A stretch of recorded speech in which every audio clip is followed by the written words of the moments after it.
welcome back to my channel. So yesterday I made a video talking about Andy's second wife, and she's been spilling a lot of tea on Reddit about Andy and Brittney, and claims that Brittney has left Andy multiple times and relapsed at least 5 different times, and she even left Andy for her ex, who was a drug dealer at one point, and then came back to Andy because she claims that Andy owes her money. Well, she's back on Reddit spilling more tea, and yes, I have confirmed that this is Andy's wife. I've spoke with her outside of Reddit. She confirmed that's her Reddit account, that she's Andy's second wife, and she also confirmed that Andy was married to her and cheated on her with Brittney, and he sought out Brittney while he was in an active marriage with her. So she has been on Reddit spilling more tea, and this was also a post I forgot from my video yesterday. So yesterday, someone said, "Do you care to share?" So this is when the wife said she knew a few things about Brittney, and she said, "Love to." She relapsed many times, and she even left him for a month, posting a new relationship with her ex. She came back to him a few weeks ago because she told me he owes her money, and she's still using him to get stable. She won't work. And so Brittney left him for a month, and she on her Facebook said she was in a relationship with her ex, but now that she's back with Andy, according to the wife, she won't even change her relationship status. She still has a single relationship status up, but she didn't waste no time changing it for her ex when they got back together.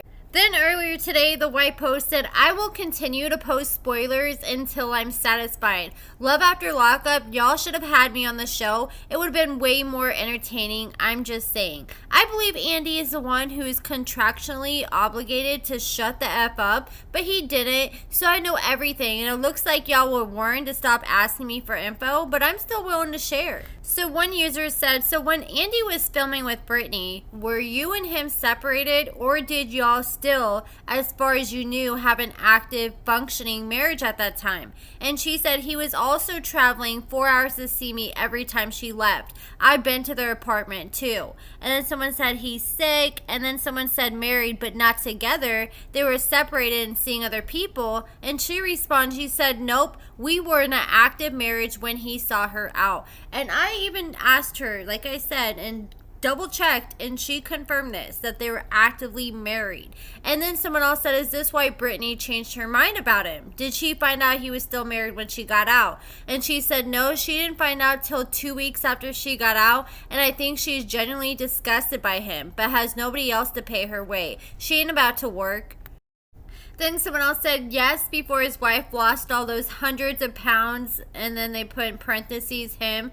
And they're talking about when the wife posted and said that she just lost like 300 and something pounds, and she was referring to Andy whenever they filed for divorce. And then someone else said, "Does his son live with him?" And she said his son does not live with him. He's a very sweet kid. And then someone said, "Why do clueless people have the best kids?" And she said, "I don't know. All of his kids are great kids. Not because of him, I can assure you. He has been a terrible example their whole lives." And remember when all his Reddit comments were exposed on his Reddit account before he deleted it? I remember one comment where he talked about him and his wife at the time would make fun of and be in disbelief of some of the idiots on the show. Meanwhile, while Andy's sitting there watching the show with his wife and commenting on Reddit, he's literally behind the scenes plotting on getting on the show and writing inmates while he's in an active marriage, and he just got way too invested in the Love After Lockup megaverse. So now let's talk about Andy and Brittney in this last episode. So Brittney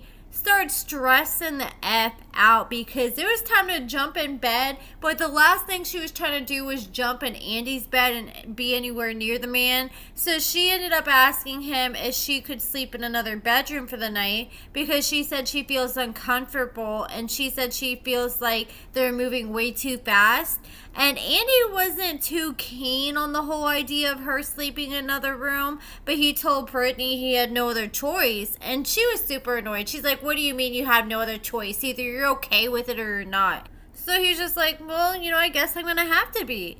And so soon as he said, "Go ahead, sleep in the other room," she looked so relieved, and she instantly grabbed all her stuff and started power walking to the room. She was trying to get there ASAP and get away from Andy. But then Andy started talking to her, and he's like, "Wait a minute, I just want to know what made you feel uncomfortable? Because that's the thing with Brittney. Brittney's always making all these vague references, like saying, you know, I feel uncomfortable, but she's not explaining why she's feeling that way.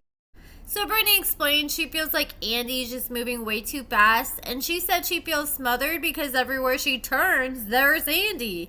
And she said she just needs time to get to know herself first, but I just think it's wrong for her to act like Andy is out of pocket for just simply wanting to spend time with his girlfriend. Like, I do want to make it clear, though, I do not feel sorry for Andy at all, especially after finding out that he was still in an active marriage when he started talking to Brittney. I kind of feel like everything that's going on with him now with Brittney we're seeing on the show, that's karma coming and biting him in the butt, because you literally cheat on your wife for 3 years with Brittney, and then like the wife said in the video I uploaded yesterday that Brittney left him multiple times and relapsed, and every single time he would try reeling his ex back in whenever Brittney would leave him, and he would lead his ex back on like, hey, you know, we're gonna get back together. She'd be coming over, he'd be venting to her, and then next thing you know, Brittney would come running back home when she was broke. Then he would just ignore his wife and act like nothing was going on. And the wife did say that Brittney just got back with Andy after leaving and relapsing and going back to her ex that was a drug dealer for a month.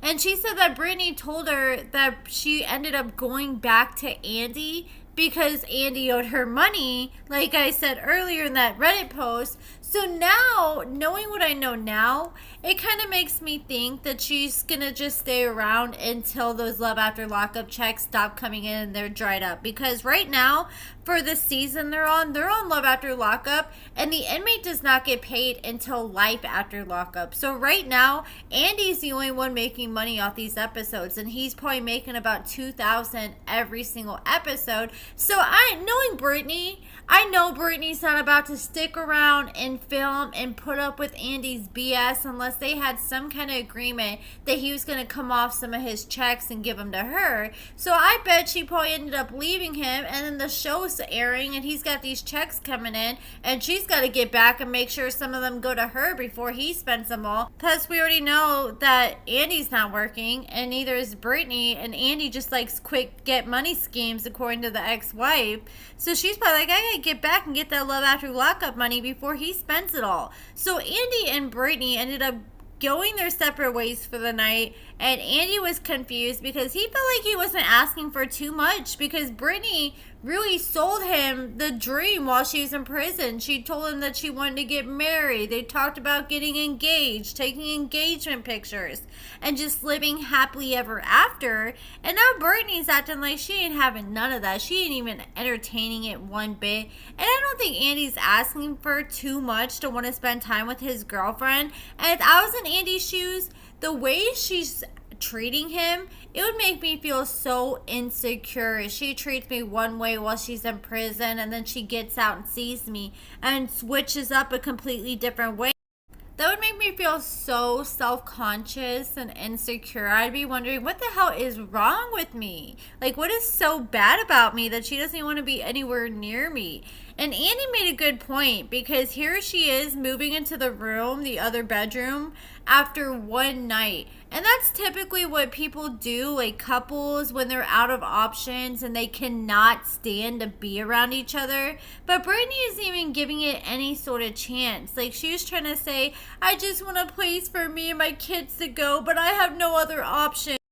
I mean, I feel like if she was smart, she would just play the part for a while so she could get what she needs, so she could try to get ahead and use Andy as a stepping stone so she could eventually get her own place for her and her kids. But here she is trying to leave already, and she don't have a backup plan. She don't have nowhere to go. And I feel like these type of irrational, impulsive decisions are the same type of decisions that are going to keep her in the same place where she'll never get a place with her kids, because if you're not even giving it a chance and you're running out, like, where else are you gonna go? She's not gonna be able to save up enough money overnight to just move out and get a place with her kids. This is all long-term things that she's gonna have to build towards.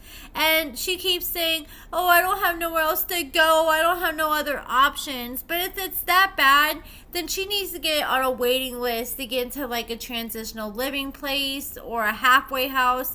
So I am tired of hearing Brittney saying she does not have any other options. She may not have no immediate options, but there are definitely other options. And she's all mad because she put her eggs all in one basket. I think she just needs to stop being so hateful and start being grateful. But it just seems like she thought she was going to get out of prison, and she was hoping that Andy would be super passive and she could just walk all over him and do whatever she wants. And I think we really got to see Brittney's true colors, because she was telling the producers, well, Andy didn't even live up to his end of the bargain. He told me he was going to give me $1,200, but it was only $500. And she was really hyper focusing on the money, so you could tell that really bothered her. And then she said, oh yes, he told me I was going to have this nice phone, which he got her the phone, but $1,200. And then he was going to give me a car. So I think what she thought was she was going to be able to get out, she's going to have her own car, and he was going to be bankrolling her every single day, and she could just run around and do whatever she wants and just come home and crash and go to sleep. So now that she's realizing she can't do that, and she actually has to stay at home and be around Andy and can't leave when she wants, and he's not going to be bankrolling her like she thought he was going to, now she's freaking out. Now she's saying she feels like she's trapped. So she starts freaking out. She wakes up the next morning after sleeping in the guest bedroom, and she's like, I can't do this, I can't do this. And she runs outside. She's trying to pick up her phone and figure something out, but even before she gets the chance to do that, she gets a phone call from Andy, because Andy just woke up and went to her bedroom and saw that she wasn't there, so he's freaking out thinking she left. And she's like, no, I'm out front. And he's like, well, I'm gonna come out front, is that okay? And she's like, okay, whatever. And she wasn't really feeling it. She didn't want to be around him, and she looked like she was about to hit somebody up to pick her up with a quickness. But he came out and he's like, okay, what's going on? And she said she felt uncomfortable, and he's like, well, you know, I had a big date for us planned, like I was gonna take you fishing. I feel like you're not really giving this relationship a chance. So Brittney said all she can think about is her kids, and she said, look, I gotta see my kids when I got out for a few hours, but ever since then it's just been all about you, which that's really not the truth, because she really has been getting space from Andy until now, when they finally got to the house, and now he finally wants to spend time with her after 3 days of being out of prison. But she said, look, I just want to see my kids, I want to be around my kids. And Andy was like, what are you suggesting? And she had no idea. And I just feel like that's all cap. Like, I'm sure she misses her kids, but I feel like if she wanted to see her kids, Andy would have no problem letting her kids come over to his house, or he would have no problem with letting her leave with her kids or taking her to go see her kids. But she's not suggesting any of that, because she probably hasn't even talked to her kids. I feel like she's just using her kids as excuses to help cover up the real reason that she doesn't want to be around Andy. So then Andy ended up going inside, and she ended up telling producers that she is so close to just opening her phone up and getting on Messenger and hitting someone up to pick her up so she can go get high. And you know, I think Andy made a big mistake giving her $500 as soon as she gets out of prison, because as somebody who's used drugs for most of their adult life, people like Brittney, they don't look at $500 as $500. They look at $500 as enough to give me a half ounce. And he's just making it so easy for her to go fund a bunch of drugs if that's what she wanted to do, by handing all that money over so easily. And you know, I was just talking about this, you know, because Brittney said that she can just open up Messenger and hit somebody up to go get high. You know, I was just talking about this because I have been dealing with this with a family member. Like back in the day, because a lot of you guys know I used to get high back in the day. I've been sober for 3 years, but back in the day, like, get high, you get locked up, and you'd be locked up for a while, and then you get out, and people would change their phone numbers. So even if you wanted to go back to your old ways, a lot of times you couldn't. I know I couldn't, and I know like other family members who were used, they deal with the same thing, and they would just lose contact with people. But now you can fall off the earth for 5-10 years and go to prison and just come out, and you can just get right back to it and get in contact with everyone so easily, even if they change their number 4 or 5 times, because all you have to do is look them up on Facebook or Instagram, and it seems like everybody's got one of those nowadays, and just with one click you can be in their DMs and have access to them and hit them up on their phone. It's just so crazy how accessible it is, and I've really struggled with that with one of my family members, because he cannot say no to bad influences in his DMs. And I think Brittney needs to just delete Messenger, period, because it just makes it so easy if you're having a bad day, or if one of those people see you online and they message you and you're having a weak moment. You know, it just does not seem like she's in the headspace to deal with that right now. But that's it for this video, guys. Let me know what you guys think in the comments below. Check out my lashes and cosmetics at AccordingtoAmber.com. My H109 lashes are featured in this picture. And right now, I have a buy one, get one free sale on all my lashes. Just use code BOGO, all capital letters, BOGO. So check that if you're interested. Give this video a thumbs up, subscribe, and thank you so much for watching.